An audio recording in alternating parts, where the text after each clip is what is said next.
Hola, ¿cómo están? Mi nombre es Julián L. César, soy parte del equipo docente de la materia de Industria 4.0 de la carrera de especialización en gestión de la tecnología y de la innovación. En esta unidad 2 vamos a ver el Internet de las cosas. En esta primera presentación, a modo introductorio, vamos a ver primero el concepto de Internet de las cosas, luego cuál es el principio de funcionamiento de esta nueva tecnología. Vamos a entender el modelo, vamos a entender el Internet de las cosas en base a un modelo teórico que se llama modelo OSI, que nos va a permitir entender un poco cómo es que se despliega toda esta nueva tecnología en cualquier implementación. Y por último vamos a ver cuál es la importancia del Internet de las cosas en la industria 4.0. Entonces, ¿a qué denominamos Internet de las cosas? Decimos que el Internet de las cosas, o Internet of Things, como es conocido comúnmente, es una red interconectada de dispositivos físicos cotidianos, tales como máquinas, herramientas, vehículos, objetos domésticos, es decir, cualquier objeto físico, cotidiano, industrial o doméstico o del ámbito comercial, que antes era un objeto común, ahora tiene la posibilidad de estar conectado a Internet y compartir su información con Internet. Por ejemplo, en el mundo industrial, una máquina que, por ejemplo, produce envase de plástico, una eyectora de plástico, antes producía plástico y listo, ahora esa máquina puede estar conectada a Internet 24 horas al día, 7 días a la semana, y saber en todo momento y desde cualquier parte del mundo qué está haciendo esa máquina, y cómo está trabajando, cuánto se va produciendo, etcétera. En el mundo, desde en el mundo doméstico, lo que antes era, por ejemplo, un lavarropa común y silvestre que lavaba la ropa. Hoy en día hay lavarropas que los podemos encender antes de que lleguemos a casa, podemos ver si ya terminó el lavado, pues están conectados a Internet. Entonces, en definición es eso, es los objetos cotidianos, cotidianos en tiempo industriales, domésticos o comerciales, del agro también, ahora están conectados a Internet, están todos interconectados. Esto se desarrolló a partir de la integración de los objetos que mencionamos con sensores principalmente, en algunos casos actuadores y sobre todo tecnologías de comunicación que permiten almacenamiento, procesamiento de datos, transferencia de datos. Estas tecnologías, estos sensores nos permiten recolectar, en primer lugar, y luego analizar una gran cantidad de datos de estos objetos físicos y en algunos casos actuar sobre ellos a través de Internet. Por tanto, una manera de definir muy resumida el Internet de las cosas es como una interconexión total entre el mundo físico y digital. Antes el mundo digital lo dejábamos reservado para las computadoras solamente, y después, bueno, los smartphones y tablets. Pero luego la brecha con el mundo real era muy grande. Ahora el Internet de las cosas lo que viene a hacer es reducir esa brecha con el mundo real y que la gran mayoría de los objetos tiendan a estar conectados a Internet. ¿Cuál es el principio de funcionamiento de Internet de las cosas? En primer lugar, tenemos sensores actuadores que están instalados en los dispositivos cotidianos que conocemos. Por ejemplo, una máquina industrial, un brazo robótico industrial, cualquier máquina industrial que antes no estaba conectada a Internet, ahora tiene sensores conectados a la máquina y en algunos casos actuadores que van a enviar datos a través de Internet mediante una conexión a Internet. Es decir, se van a conectar a Internet y van a enviar esos datos que toman los sensores a Internet. Después vamos a ver cómo lo hace esto. Y estos datos son almacenados y procesados luego en Internet, y hay un caso especial en el cual los datos se almacenan in situ, que luego lo vamos a ver. Pero generalmente los datos se almacenan y se procesan en Internet. Y ahí uno puede visualizar, por ejemplo, el estado de su máquina productiva, cuál es la temperatura de la casa antes de que uno llegue a la casa, si la lavarropa terminó de lavar la ropa o si la máquina terminó el lote que tenía que producir de tal producto industrial. En algunos casos, y esto es muy incipiente, se permite el control de los equipos a través de Internet. Es decir, Antes, y ahora también, obviamente, la industria, el control de, por ejemplo, acá hay un brazo robótico que me imagino que sus servomotores son controlados in situ por un controlador tradicional, un PLC. Bueno, hay ciertas industrias que están tendiendo a que el control se realice en Internet y a partir de una conexión a Internet se manejen los actuadores de esa máquina. Ahora vamos a ver lo que es un actuador. Esto se denomina cloud controlling porque es un control en la nube. Bueno, vamos a ver en detalle qué son los sensores y actuadores. Es decir, los sensores son todos aquellos dispositivos que permiten sensar, valga la redundancia, variables físicas y transmitirlas de manera digital a través de medios electrónicos. ¿Qué es una variable física? La temperatura es una variable física, la presión atmosférica, la cantidad de iluminación, la corriente eléctrica que pasa por un conductor, eh, puede ser la velocidad de un fluido, es una variable física, todo aquello que se puede medir, que está en el mundo físico. Esa variable física es medida y después esa medición es transmitida de manera digital a través de distintos medios electrónicos, hasta que llega al destino a través de Internet. ¿Qué son los actuadores? Son aquellos dispositivos que actúan sobre los objetos físicos mediante la aplicación de la fuerza. Son objetos que transforman el mundo físico. Este brazo robótico tiene un motorcito acá y otro acá, que se mueven y que están haciendo, están transformando, en realidad la única transformación que hay es un movimiento espacial de el brazo robótico, nada más, pero bueno, actúan sobre el medio físico, por eso es actuador. Nosotros nos vamos a basar más que nada en los sensores, de lo que recolectan datos, y esos datos son enviados a través de Internet. Los actuadores, como decíamos, en algunos casos son controlados a través de Internet, pero no es tanto la competencia de este curso, simplemente para que sepan que la industria 4.0 también está tendiendo a hacer el control a través de Internet. Por ejemplo, acá tenemos un sensor de temperatura industrial, es un sensor tradicional, muy viejo, en el sentido viejo de que tiene muchas décadas en uso y se sigue usando y se va a seguir usando, pues es muy robusto, pero es un sensor tradicional de temperatura. No tiene ninguna conexión a internet, solamente mide la temperatura y en base a eso emite una señal eléctrica analógica, ni siquiera digital.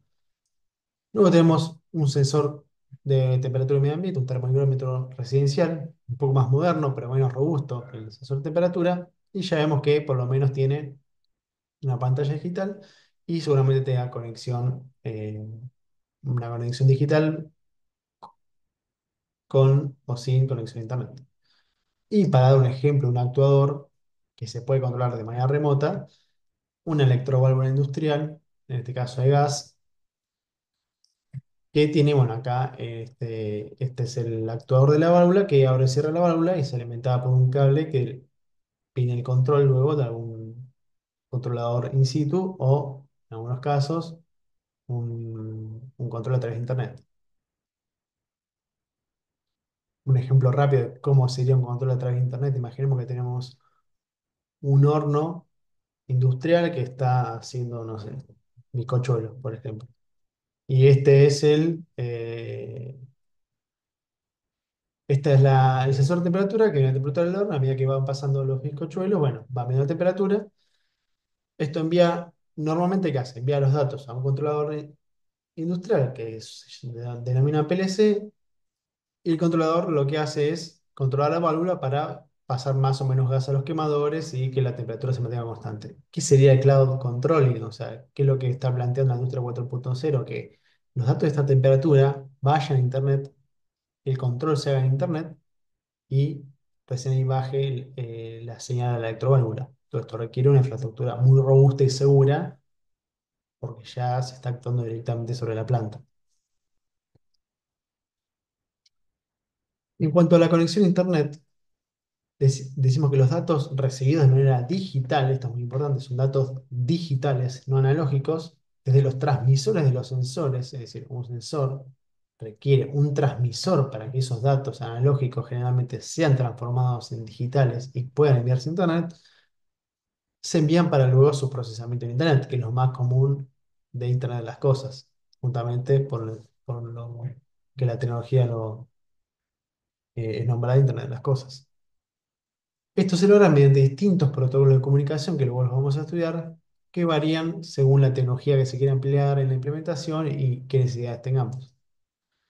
El dispositivo más común que envía los datos a Internet de los sensores en una implementación de Internet de las Cosas se denomina gateway. Como decíamos, los datos también pueden procesarse en el lugar de extracción y no procesarse en Internet, y esto se denomina edge computing, es decir, computación en el borde. Justamente en el lugar de extracción de los datos, ahí se hace la computación. Y a Internet solamente se envían los resultados de ese cómputo. Eso es muy útil en muchos casos donde el procesamiento tiene que ser muy complejo y requeriría muchos recursos enviarlos a la nube, procesarlos en un servidor. Después, esto lo vamos a hablar en otra unidad, pero si requiere muchos recursos procesarlo en la nube, se procesa in situ. Y por último, el almacenamiento y procesamiento de datos.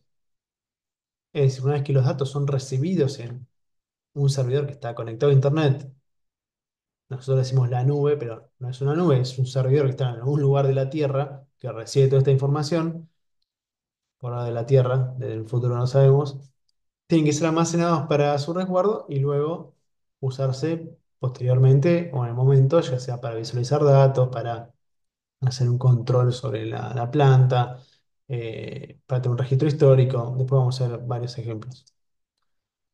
Para esto se denomina se usa lo que denominamos base de datos. En realidad hay otras etapas, pero la principal sería la base de datos que almacena los datos de manera ordenada y hay muchos tipos de base de datos según las necesidades del caso.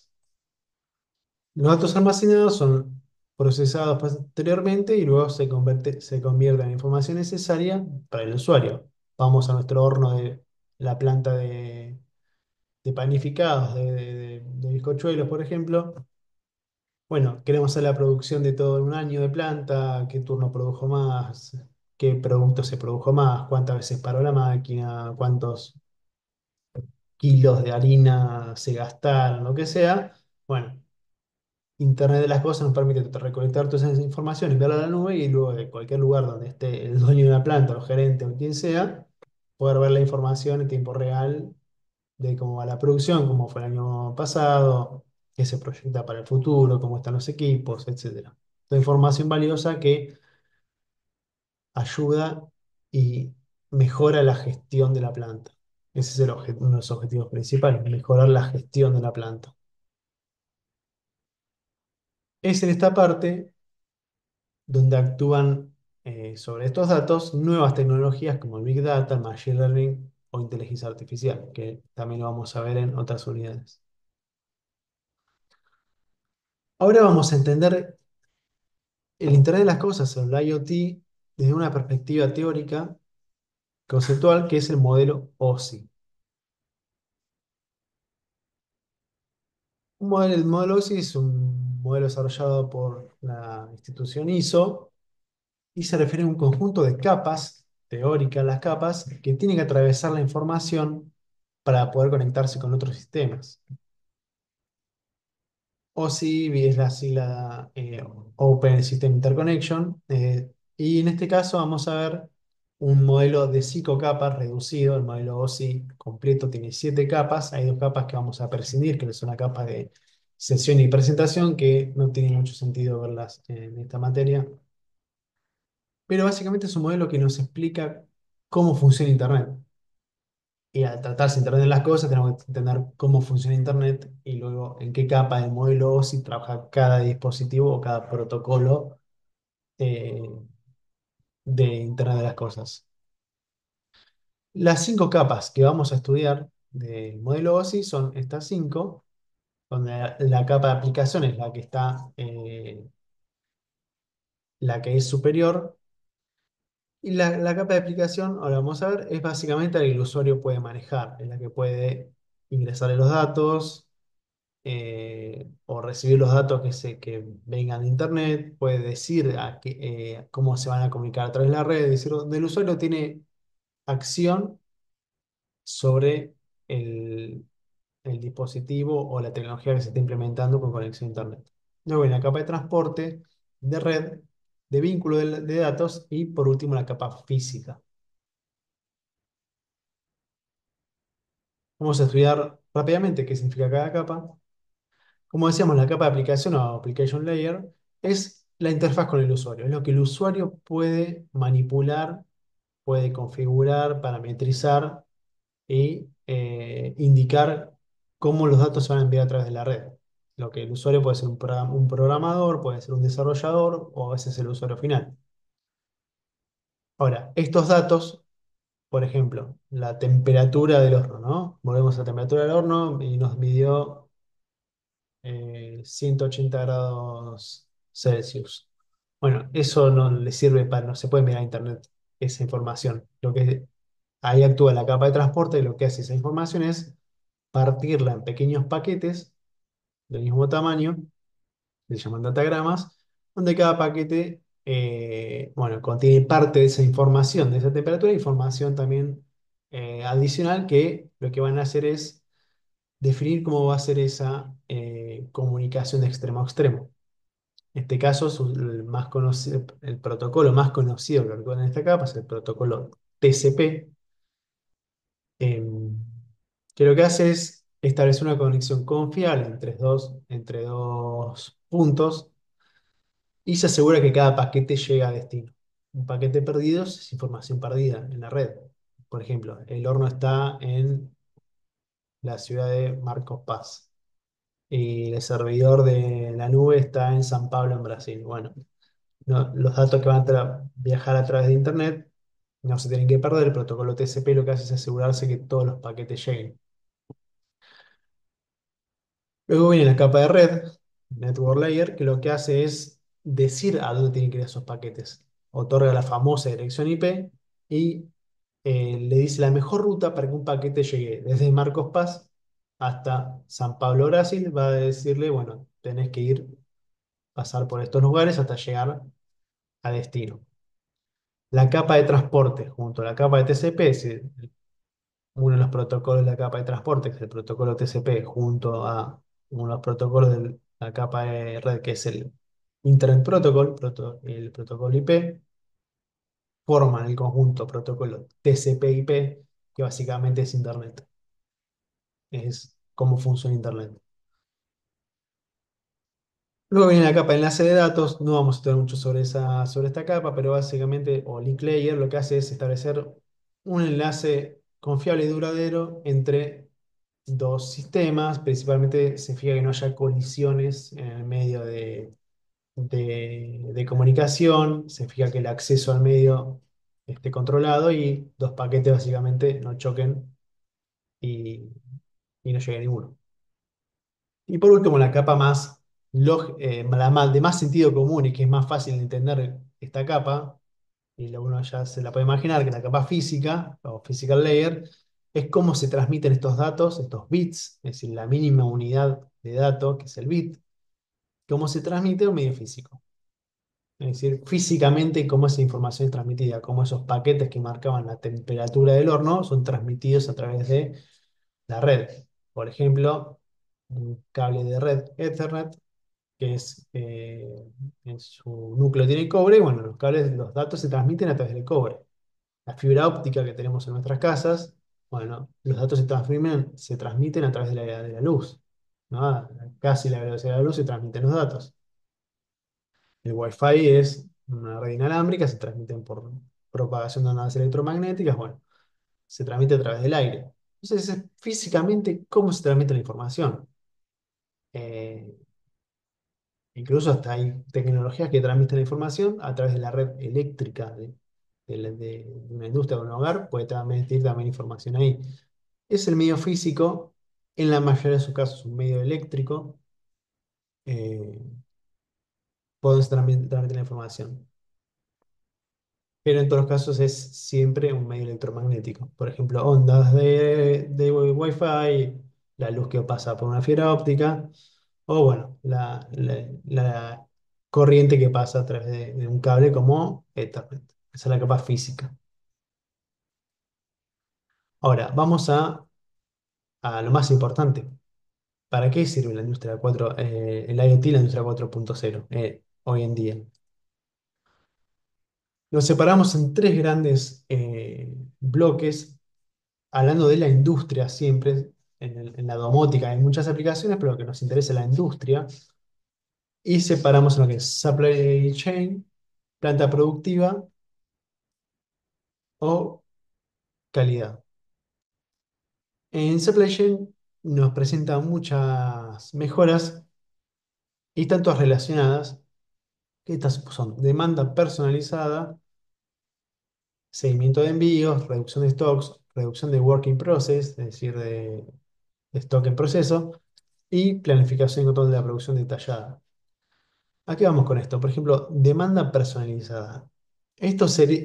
A ver, la producción actual, ¿cómo es? Un fabricante, una empresa, fabrica stocks según una demanda, según lo que estima, lo que va a vender en el mercado, lo que vendió el año pasado. En algunos casos esa demanda es directa porque ya sabe, ya tiene los pedidos que tiene que fabricar, pero ya se da lotes de productos idénticos y después se intentan vender al mercado si es que ya no tiene una orden firme para venderlos, pero son lotes o productos de productos iguales.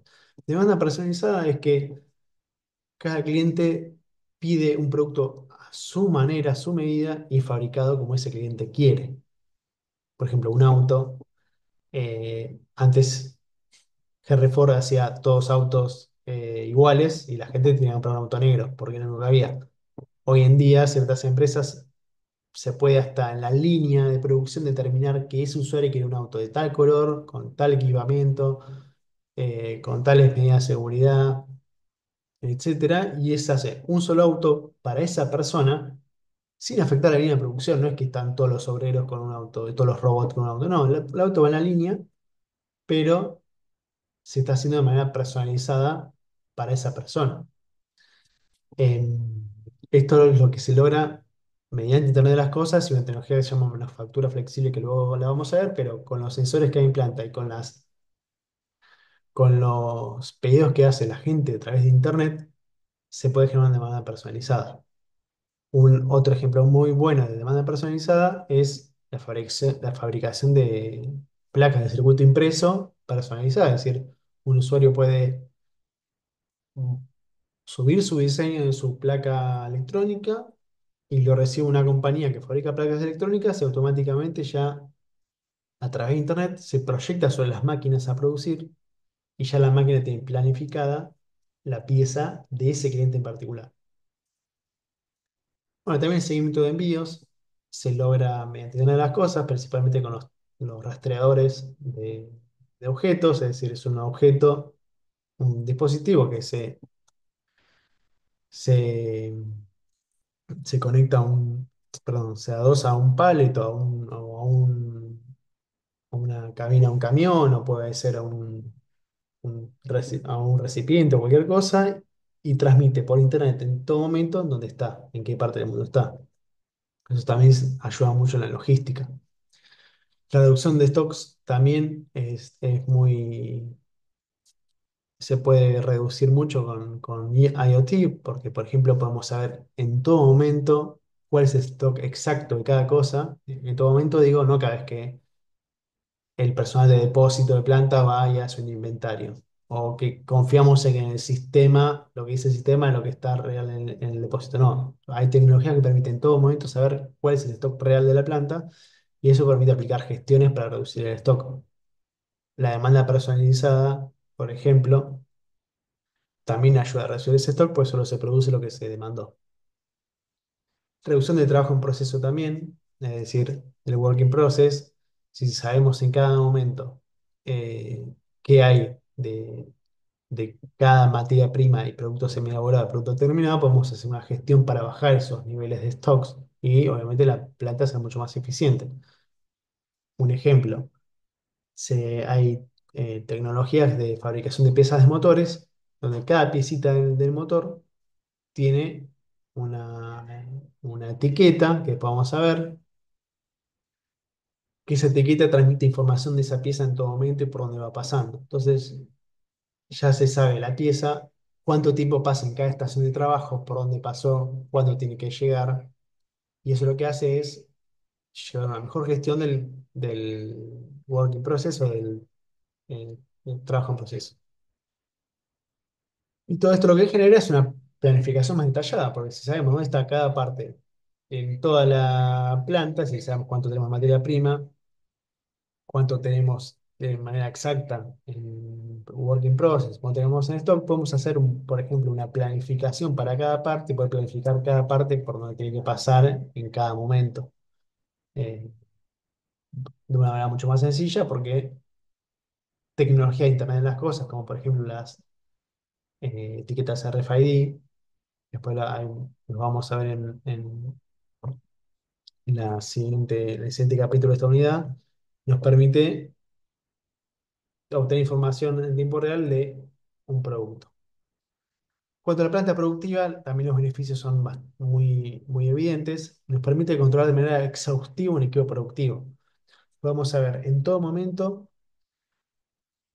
cuánto está produciendo, qué está produciendo, cuánta gente está trabajando en ese equipo, cuántas fallas tuvo, qué eficiencia tiene. Vamos a ver todo un equipo en todo momento y hacer un control total de ese equipo las 24 horas del día, los 7 días a la semana, de manera automática. Entonces, ya no hace falta llenar planillas de Excel, ni que pase una persona a revisar la planta cómo va, ni tomar tiempos. Todo eso se hace de manera automática hoy en día con ayuda de Internet de las cosas.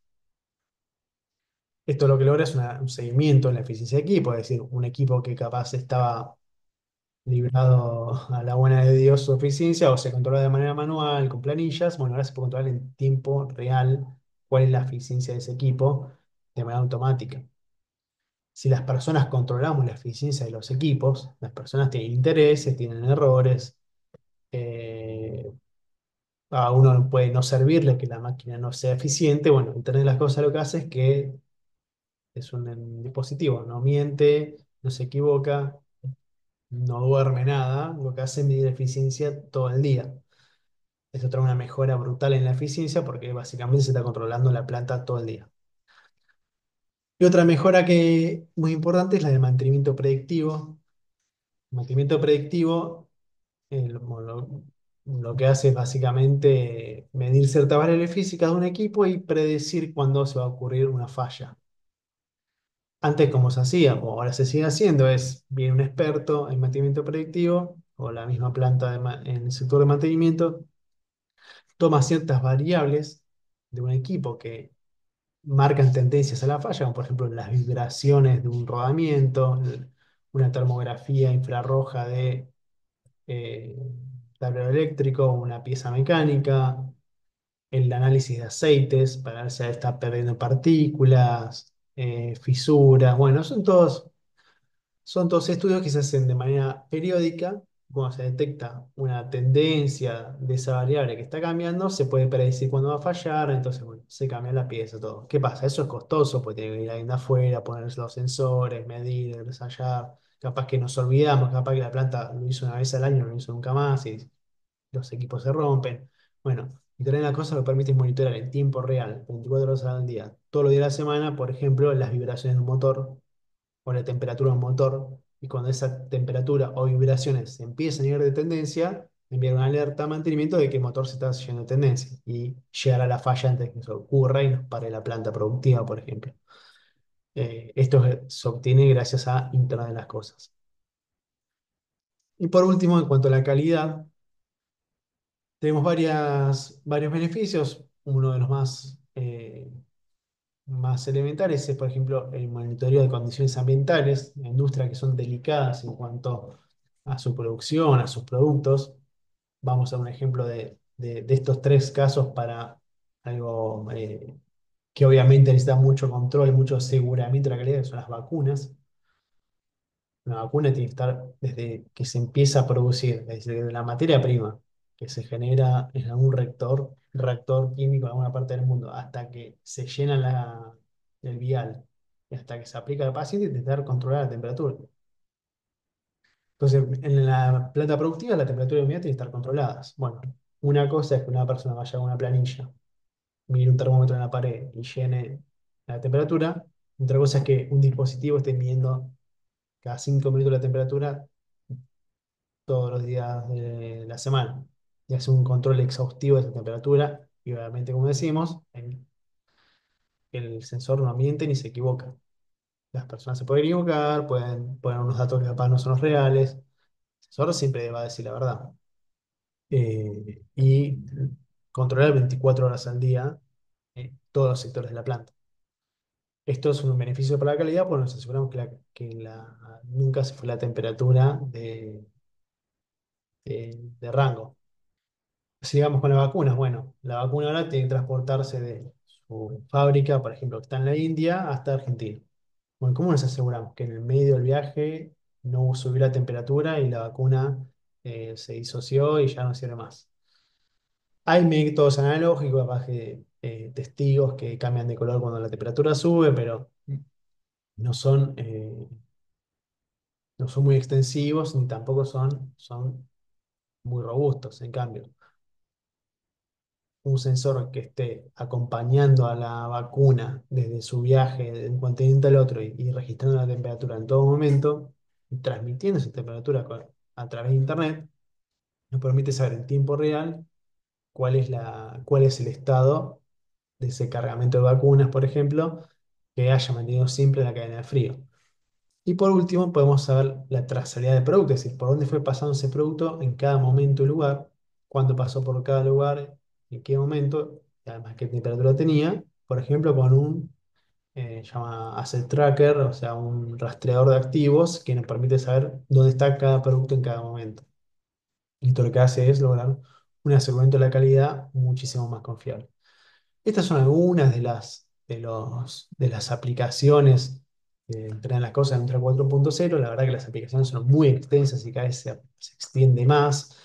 Eh, y como veíamos, en cada parte del mundo se extiende de manera distinta, pero lo bueno de Internet de las cosas es que se puede implementar con relativamente poco dinero. Es decir, el hardware generalmente es económico, las implementaciones son rápidas también. Entonces, quizás lo que antes era una planta bastante automática era una inversión que era imposible para países, por ejemplo, en vía de desarrollo. Hoy en día una implementación de Industria 4.0 es muy accesible y, y con poco presupuesto se puede hacer alguna implementación y bueno, y ya tener un cambio radical. Un ejemplo, dejar de registrar de manera manual las temperaturas de un recinto y poner simplemente un sensorcito que nos mide la temperatura todo el día, es un cambio radical en la empresa con un costo reducido. Pero bueno, eso después lo veremos en lo que son implementaciones y aplicaciones de Industria 4.0.